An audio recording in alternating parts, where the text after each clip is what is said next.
নাস্তা করবেন, দুপুরে খাবারের জোগাড় হলে হবে, না হলে প্রয়োজনে আমরা রোজা রাখবো, উপোস করব।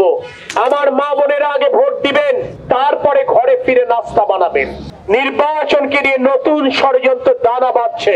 আমরা যারা ম্যাট্রিক পরীক্ষা দিয়েছি, পরীক্ষা শুরু হয় সকাল 10টায়, কিন্তু পরীক্ষা কেন্দ্রে ঢুকতে হয় সকাল 8টায়।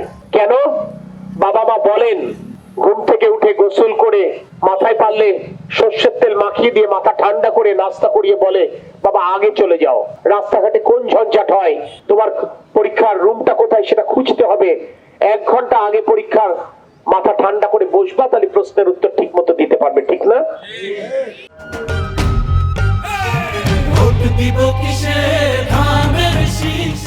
তাই পরীক্ষা শুরু হবে আগামী 12 তারিখ, নির্বাচনী পরীক্ষা, সকাল 7:30টায়।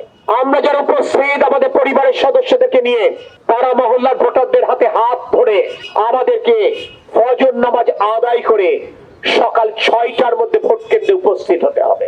ভোটের লাইনে দাঁড়িয়ে আমার মা বোনেরা আগে ভোট দিবেন, তারপরে ঘরে ফিরে নাস্তা বানাবেন।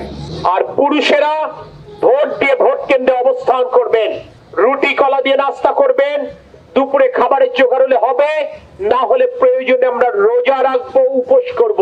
কিন্তু পোলিং এজেন্ট ভোটের ফলাফল নিয়ে না বেরোনো পর্যন্ত কেউ ভোট কেন্দ্র ছেড়ে যাব না। কেন এই কথাটি বলছি? অতীতেই আমাদেরই ভোট চুরি হয়ে গেছে, অতীতে আমাদের ভোট ডাকাতি হয়েছে, অতীতে আমাদের ভোট লুট করা হয়েছে। আমরা শুনতে পাই নির্বাচনকে নিয়ে নতুন ষড়যন্ত্র দানা বাঁধছে।